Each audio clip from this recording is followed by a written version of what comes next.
Friends, ఈరోజు మనం పిల్లలు ఎంతో ఇష్టంగా తినే ఎల్లో చికెన్ ఎలా ప్రిపేర్ చేయాలో చూపిస్తాం. Let's go.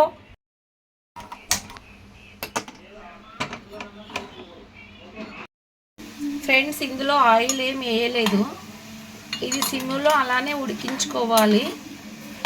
బాగా ఉడికాక అల్లం పేస్ట్, సాల్ట్, పసుపు వేసుకోవాలి.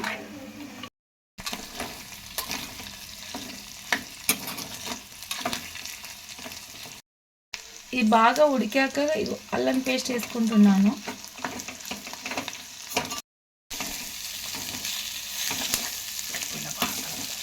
మంచిగా కలుపుకోవాలి.